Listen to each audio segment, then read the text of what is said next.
Welcome into the Spiritual Evolution podcast. And I wanted to address a few of the videos that I've made recently have been taken down, mainly due to copyright issues. So I continue to try to make these videos about AI, and for some reason, I either mess it up or there's a copyright violation, or the one time I said something that I shouldn't have said in a podcast and that got removed. So it's weird. I keep getting stuff removed pretty quickly. And so I just wanted to make a podcast addressing some issues regarding artificial intelligence. And, AI right now is sort of in the news. It's in the headlines. People are talking about it. People are thinking about it. The average person thinking about what does artificial intelligence mean for the future of my job. They're questioning what is the meaning of my job in a world filled with intelligent entities, if you will, or agents that are better at my job than I am, that are better at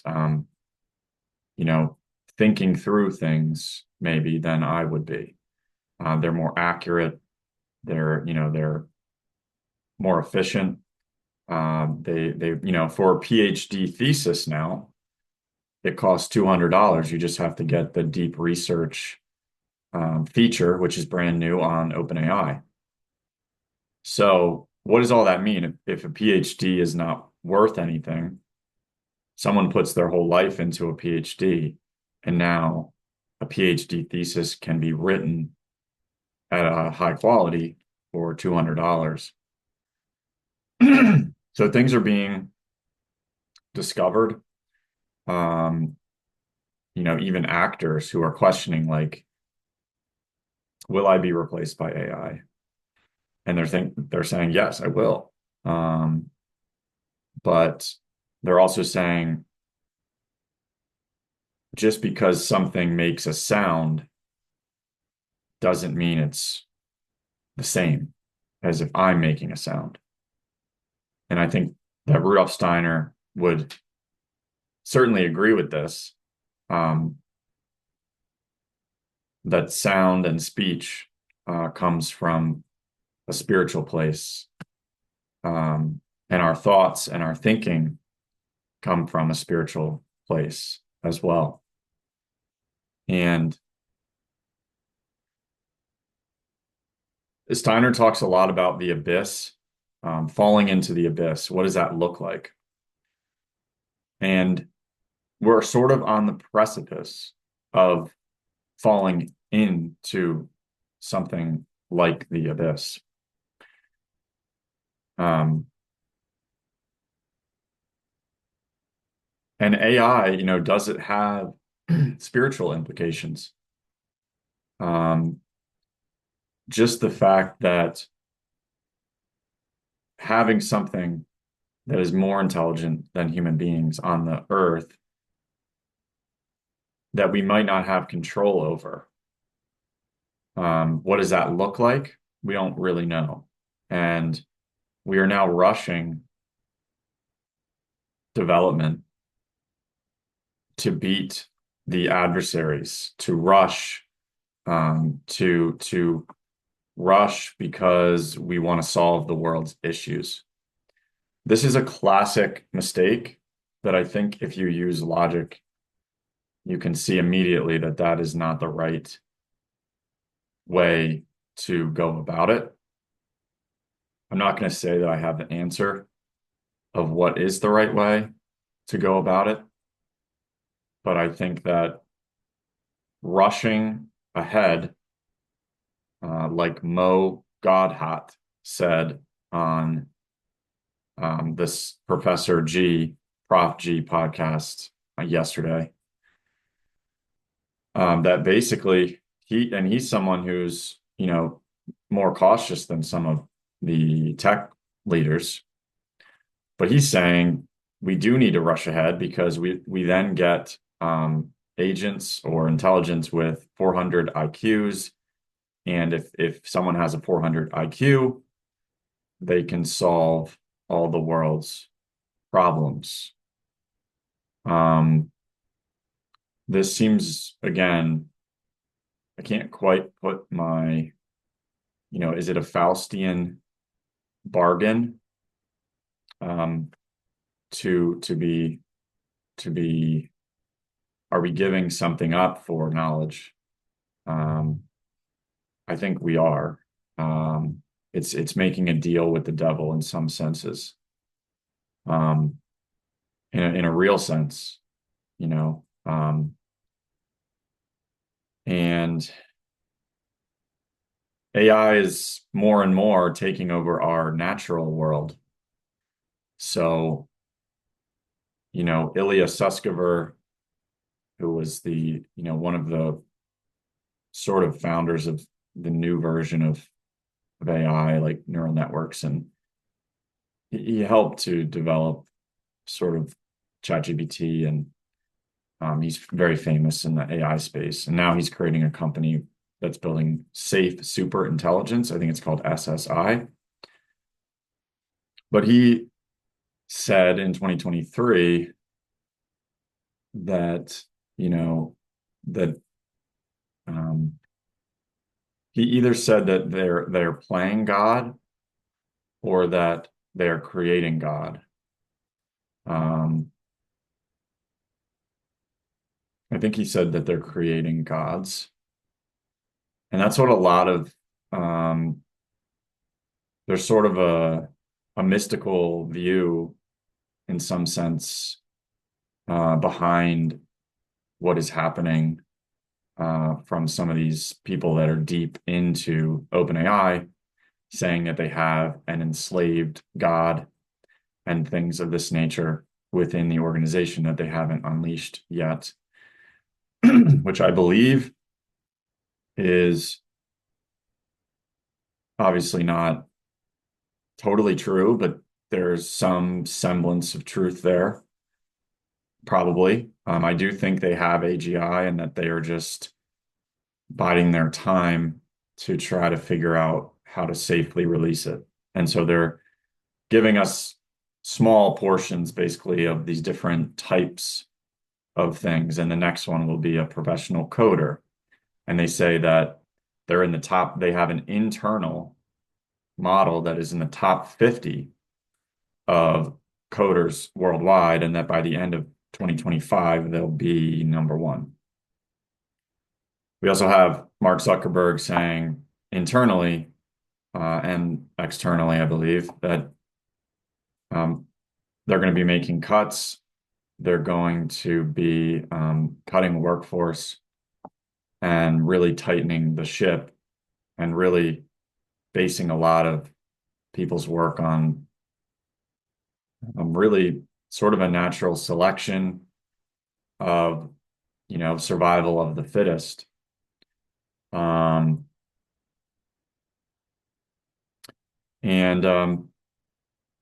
they're saying he's saying there's going to be like billions of AI agents by the end of 2025.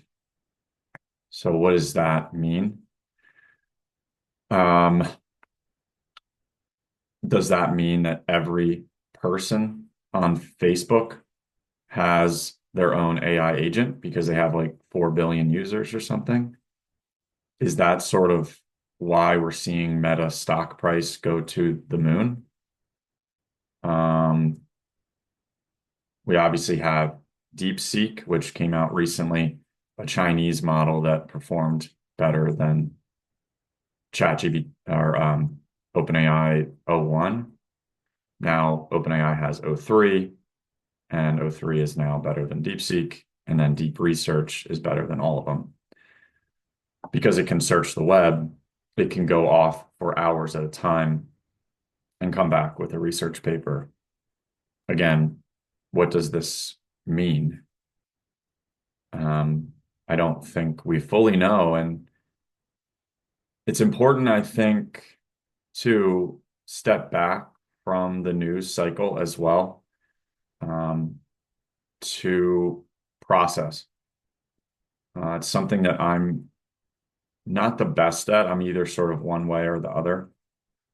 But if we are constantly on our social media feeds, taking in this information, we can become impulsive. And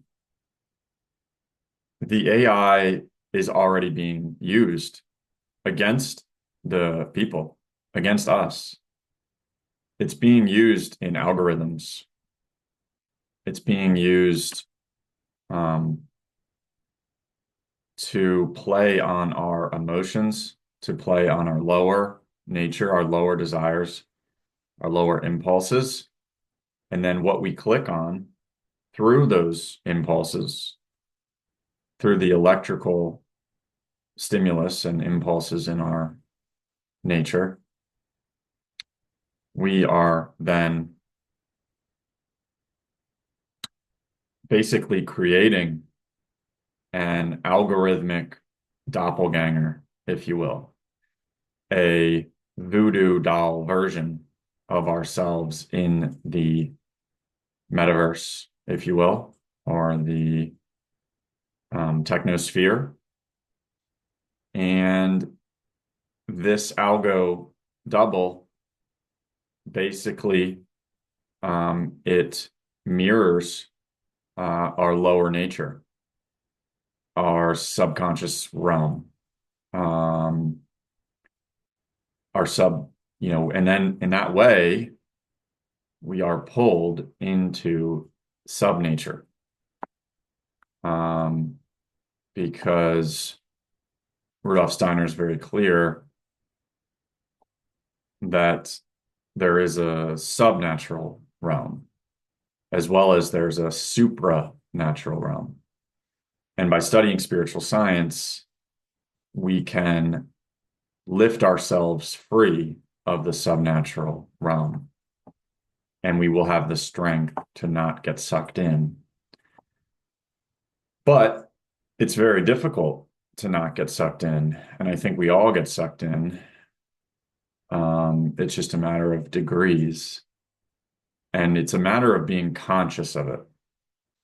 If you're conscient, if you have a conscience and you're conscious of what you're doing, even if you're not doing the right thing all the time, you're at least on the path of witnessing your own lower nature and being able to see that and call it out for what it is. And it is not you, it's not your true self. If we can do that, then we can catch ourselves more and more in the future, as hard as it is. I think it's in today's day and age, the impulses that we have are very strong. And I think that is partially to do with the electromagnetic frequencies, the Wi-Fi, the phone, the light environment that we're in with LEDs that only produce pure blue light, and no other spectrums of the sun. Incandescent lights produce all the spectrums of the sun and a lot of infrared light, which is the best type of light for our well-being. Just so you all know that. The screens also have a flicker. So TVs, phones, computers, they all have a flicker that is constantly flashing, and we can't see it. So you can lower your backlight on your TV. You can get the Iris app on your computer, IRIS. You can get incandescent light bulbs. You can gray out your phone so that you're not constantly getting dopamine rewards. Because all these apps, they kind of look like candy, like the Instagram app is sort of almost meant to look like a piece of candy or a fruit, that in the wild you would see a nice fruit and you would grab it. So they're using our lower nature against us, and we have to start calling it as it is. This isn't a malevolent um, thing that we're dealing with. These people are not benevolent. Excuse me. They are going against the spiritual evolutionary pathway that humanity should be on. These technocrats who are around Trump now, which is another whole issue, because I think when you destroy something that is broken, like the USAID program or the Department of Education, which we all know is broken. It's been broken for a long time. And when you dismantle those things, um, what replaces those things? Are they replaced by artificial intelligence? Are they replaced by algorithms? Are people being fired? And what is in it comes in its place is what we really have to ask the spiritual question of what does that mean for our country? And to me, because Trump is surrounded by people who have interests in AI and data, you can see this reflected in the Palantir stock price. And Palantir is really based around artificial intelligence and surveillance of Americans. Um, and so, I follow a lot of Whitney Webb's work on this issue, but there's a lot of independent media who is calling this stuff out. But there's a lot of mainstream media who's saying, yeah, Trump's a dictator. We're screwed. It's totalitarianism. But like, you have to realize how bad it was. Okay. Um, this is needed. This stuff that is happening, we actually need someone that is going to step in and do this because it was so bad. I mean, you can see the stuff that they were funding, and I'm not going to get into it because I'll get this video deleted again. But I'll leave it there. Like I said, we have to think about what is replacing it.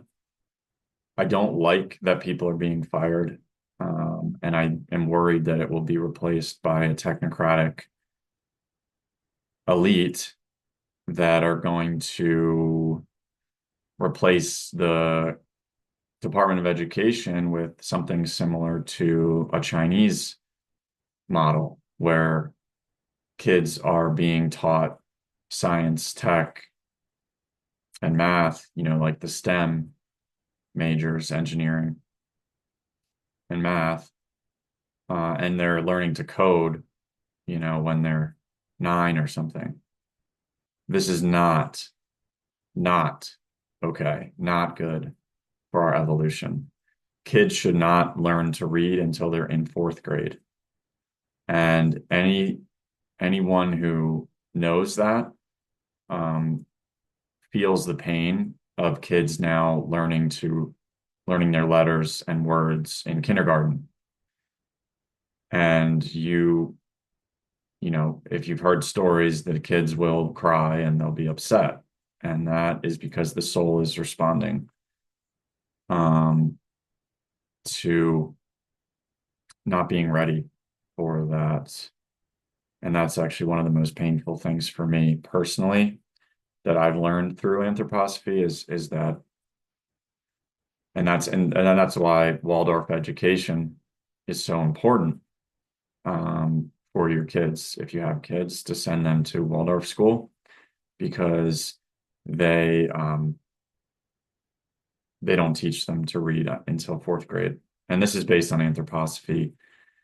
So Steiner set it up every grade to be very spiritually and soul minded. And it's so important. It's actually so important.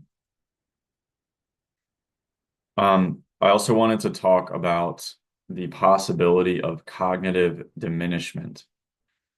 And this is somewhat related to the education, but certainly if we have kids using AI too early, they will then become potentially dependent on the AI.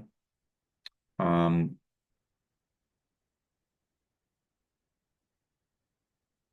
and Steiner is very clear that thinking is the highest faculty we possess in the physical world, and that we have to exercise the hard work of thinking. And this really changes our etheric and astral bodies and helps us to spiritually evolve beyond just the physical brain thinking into more of a heart etheric thinking, connecting with our angels and the hierarchies in an eternal thinking, a thinking that involves the spirit, that sees the spirit behind physical reality. And if we don't have that, and if we begin to have a unified digital physical field where we are in some ways implanted with some type of AI brain chip, which again, Elon Musk has talked about as the saving grace of consciousness for humanity, is to connect with the AI so that the AI then doesn't harm us because we are then part of it. That's what he's trying to do with Neuralink, and he's very clear about that. And now we see again how close he is to the president. So this is not good. We have to be clear about that. And we have to be clear that if we lose our ability to think, we fall into the abyss and the mystical realm of our feelings and our impulses. And those are the dream and the unconscious or subconscious realm. And so if we fall into those realms where we become prey to the adversarial beings, and this is already happening, of course, with the AI algorithms that prey on our feelings and our will impulses. We see it everywhere. We see it in Amazon. We see it on Meta. We see it on Twitter. We see it on all of the social media, all of the TV channels and things, YouTube TV. And again, this is magnified by the digital field that we exist in, the technosphere that we exist in, that we know is not beneficial for us in a spiritual sense in terms of the 5G, 4G, 3G, Wi-Fi, etc. And again, I hope that this doesn't get taken down and because of some of these things that I'm saying. So AI needs energy and it needs information and data. Those are its two pieces of, I guess you could say, food or things that it needs to survive and to thrive and to continue to proliferate. So interestingly enough, I mean, we can all take a step in the right direction for humanity. I just thought of this by actually getting off social media, getting off YouTube, getting off your phone, and living a more natural life. Gardening, growing your own food, studying spiritual science, meditating, helping in the community, hanging out with friends, doing your job at work the best of your ability. cleaning your house as best as you can. All of these types of things we can do rather than watching TV or being on your phone and being in this technosphere reality, because the AI is only getting stronger through your data, and it's only building a stronger algorithmic double or doppelganger through your more and more using it. The Internet of Things, if you will, we are being sucked into the abyss of the Internet of Things. And so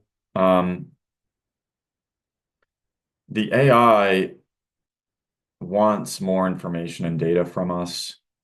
And so it also wants more information and data from the world. So we see satellites popping up everywhere. They're covering the Earth, sort of like a web. And it bothers me greatly to think that that could interrupt some type of spiritual connection. And I don't know if that's the case, but we know the cosmos is spiritual. And these people do not know that, or they know it and they have the hubris to interfere with that. We see Starlink now being able to connect to people's phones directly. There's no way that this is healthy for us spiritually to have satellites beaming down radiation to a single person's phone. That doesn't make sense and doesn't work for our time, in my opinion. That's just my opinion. So our data and information is needed just as energy is needed. So more and more data centers are going to cover the Earth. More and more solar panels are going to cover the Earth. The Earth will be destroyed for the sake of the AI surviving longer and being stronger.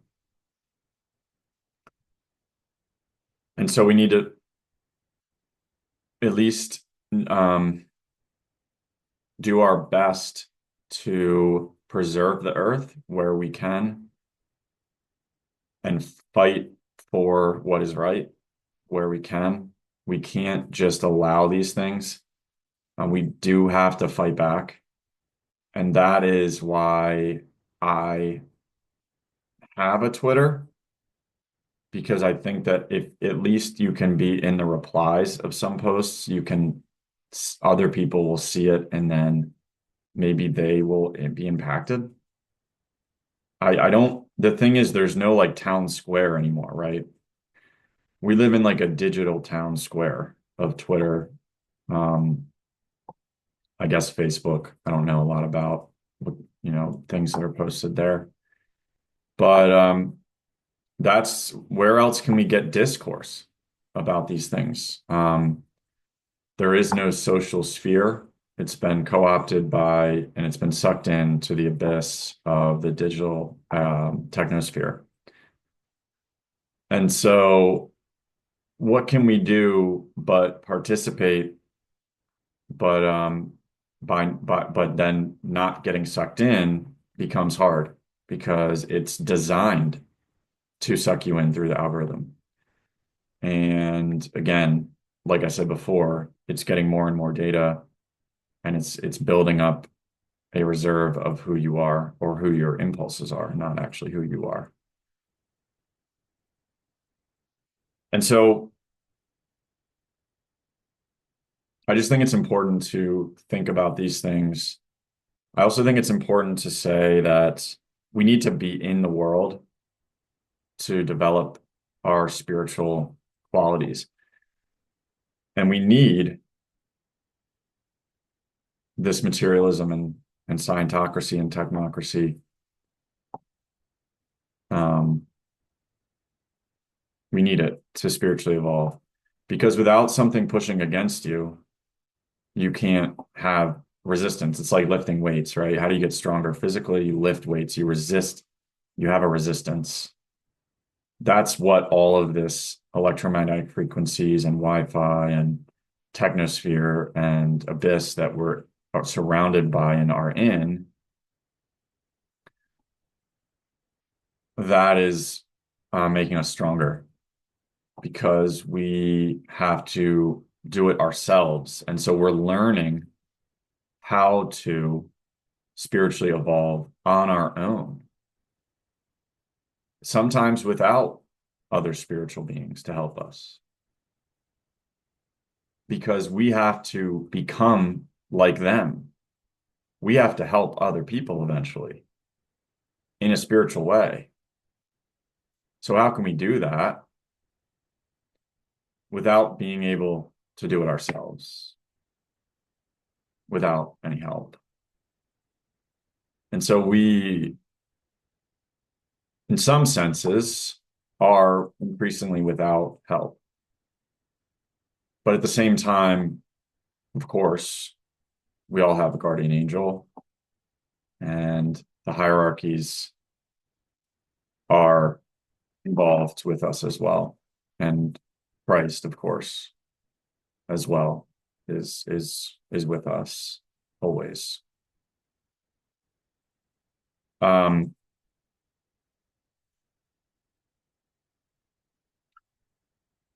So being in the world and not of the world, it's profound that Christ said this, and it just rings so true because we have to be involved.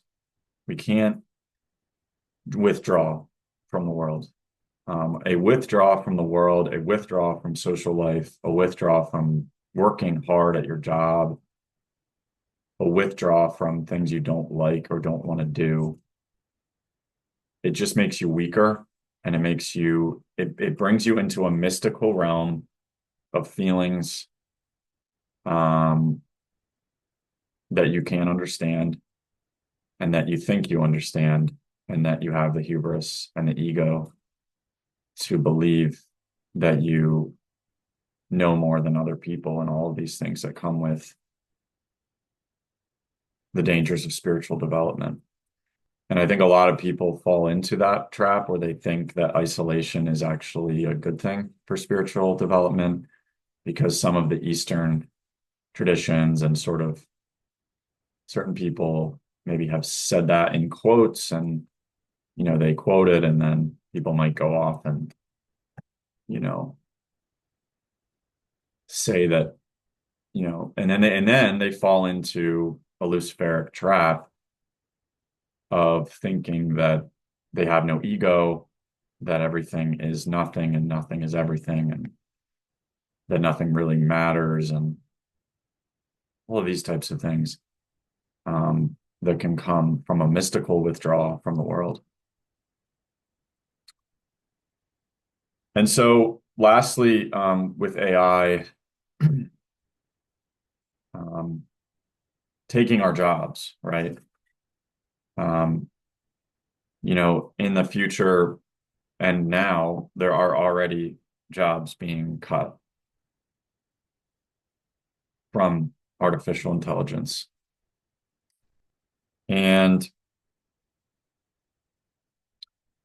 this is not okay. And we have to make sure that AI doesn't lead to just universal basic income and natural selection, survival of the fittest, which I explained sort of with what Mark Zuckerberg is doing. I've also seen it with like Bittensor, which I'm divested from. I did invest in it because I thought that maybe decentralizing AI would be good. But then I realized from something that Steiner said about the fact that we cannot use these machines in a way that brings competition and a natural selection, survival of the fittest process into the machine realm. And he also said that an economic dependence on these machines, or some kind of economic dependence, will create armies of people who will be supportive of the machines. So to me, that is what sometimes crypto is. If you look at the cryptocurrency of Tau, which is Bittensor, it is an army of people, right? I mean, it creates network effects of people who support your project. And the whole thing, the Yuma consensus, is based on um, competition for these machines. Who's the best person at creating a model that can go out and answer these questions of all these different AI companies who are building on top. And it's a scary prospect that sort of, and again, like here I am, right, admitting that I've fallen into many abysses um, with different things, especially crypto. Um, but there you go, right?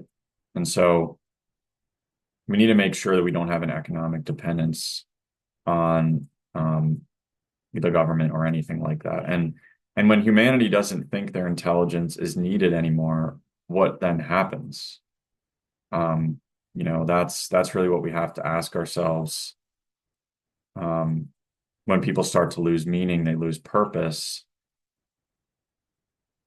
In a positive sense, they may turn to spirituality and anthroposophy. And Steiner predicted that at the turn of the century, many anthroposophists and people from the Plato school and the Aristotle school and the school of charters and the Rosicrucians and the scholasticism and Thomism, right? Thomas Aquinas, they would all be coming to, in some senses, incarnate so that they could save the world from the abyss. And so just by studying spiritual science, we can actually make a difference for the world. Just by doing our duties and fulfilling our responsibilities in our lives, by studying spiritual science, by practicing meditation, by prayer, and these things that sometimes would be things think of as like a basic thing, like, oh, I can't do anything. And like, oh, it's over. What are we going to do? You can pray. Um, you can study spiritual science and you can do it with fire and enthusiasm and devotion and love. And that's what we can do in this world. So I hope you got something out of the video. If you did, please like, subscribe. Have a great rest of your day.